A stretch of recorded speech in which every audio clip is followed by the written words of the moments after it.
सबैलाई नमस्कार गर्नु मलाई बहुतै खुसी लागेको छ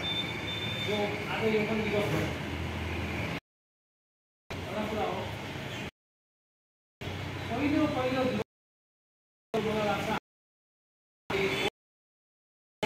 यो रिकर्ड अखिल भारतीय उत्कर्ष सैनिक परिषदकोमा गइरहेछ हामी पनि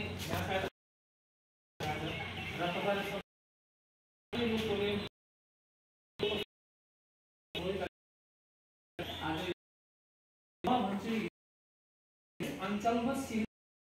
जस्तो लाग्छ पहिला पनि गर्वको कुरा होस् चाहे सूक्ष्म तरिकाले होस् चाहे भव्य तरिकाले होस् तर सूक्ष्मता भए तापनि हामीहरूमा केही कमी रहेको छैन हामीले श्रद्धाञ्जली पनि गऱ्यौँ हामीले सबै थुप गरिसकेको छौँ यहाँनिर र सूक्ष्म तरिकाले र पवन कुमार सरले पनि राई सरले पनि भन्नुभयो खेलमा दाजु बहुतै यसमा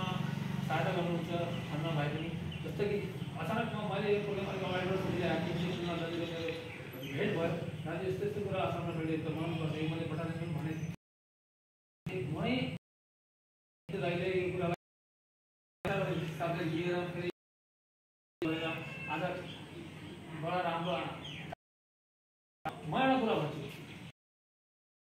खाली प्यारामिलिटरी नसोच्नुहोस् मैले यसलाई स्टडी गरेँ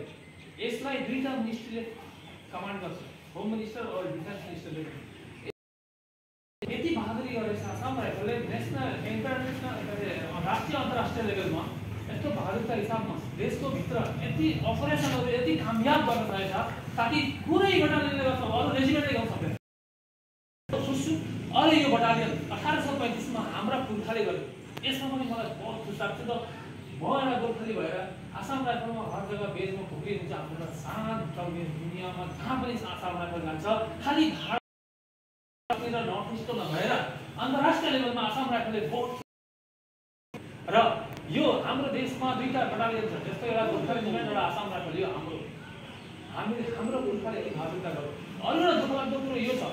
आज म यो ऐलान गर्छु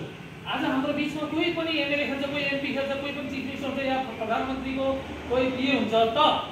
आसाम राइफलको कुराहरू तपाईँले वहाँ राख्नुहोस् ताकि आसाम राइफललाई नर्थ इस्टमा बहुत जग्गा सेटलमेन्ट एरिया दिएको थियो त्यो सेटलमेन्ट एरियाहरू आसाम राइफलको एक्साइटमेन्टहरू अलिक बस्नलाई असुविधा भएर सायद जग्गा दिँदै राख्नु पर्दैछ त्यसको मतलब यो हो कि देशमा अराजकता जहाँ आसाम राइफल छ जहाँ आर्मीहरू डिफेन्सहरू गाउँ बस्ती बसाइसक्यो जग्गामा पिसफुल हुन्छ